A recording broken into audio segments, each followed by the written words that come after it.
40 million, yan ang ibibigay ng NBC kay Michael Jordan bilang kanilang contributor sa kanilang espesyal na NBA coverage. Malaking pera po yan. Ibig sabihin yan, siya na ang pinaka-highest paid na analyst sa mundo ng media. Naungusan pa niya si Tom Brady na mayroong 37 million na sinasahod bilang analyst. Ngayon pa man ay marami ang nagdududa kung tama ba yung 40 million na yan sapagkat hindi pa malinaw kung ano ang kanyang posisyon. Mayroon kasing mga rumors na nagsilabasan sa ngayon na ang magiging parte nitong si Michael Jordan ay pre-recorded lamang yung kanyang mga sasabihin na siyang ipapalabas naman sa halftime o pwedeng sa post-game o sa pre-game. Subalit dahil malaki na ang kinikita nitong si Michael Jordan at syempre sa pangalan pa lang Michael Jordan yan, kaya siguradong malaking presyo talaga ang ibibigay ng NBC sa kanya. Sa pangkabuuan, gusto ng NBC na ibalik itong si Michael Jordan para sila'y makahatak naman ng mga viewership sa mga old guys, sa mga old fans ng NBA. Dahil sa nakakalulang presyo na yan ni Michael Jordan, ibig sabihin yan, siya talaga ang GOAT sa NBA, ano? Pagkatapos sabihin to ni Coach Steve Kerr, inaasahan na ho ng karamihan ng mga fans ng Warriors na magkakaroon daw ng bagong team itong si Kuminga sa next season.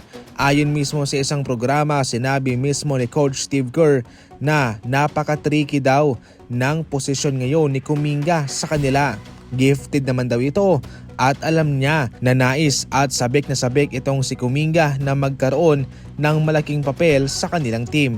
Pero sa ngayon, siya raw yung tipong manlalarong hindi niya bibigyan ng 38 minutes na playing time sa kanilang roster na mayroong Stephen Curry, Jimmy Butler and Draymond Green. Ibig sabihin niyan ay hindi talaga siya magkakaroon ng mahabang minuto kung sakaling healthy ang treyong yan.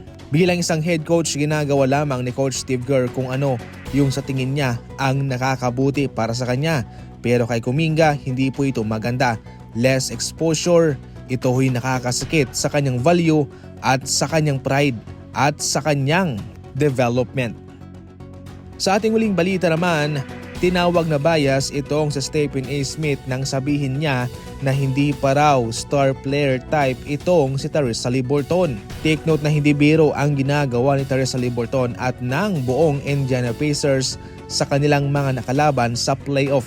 Despite na itong si Tyrese Haliburton naman talaga yung isa sa mga malaking dahilan kung bakit nasa conference finals ngayon ang Indiana Pacers. Kaya naman, tinatawag na bias itong si Stephen A. Smith dahil nga hindi raw tumutugma ang kanyang mga pinagsasabi kay Haliburton.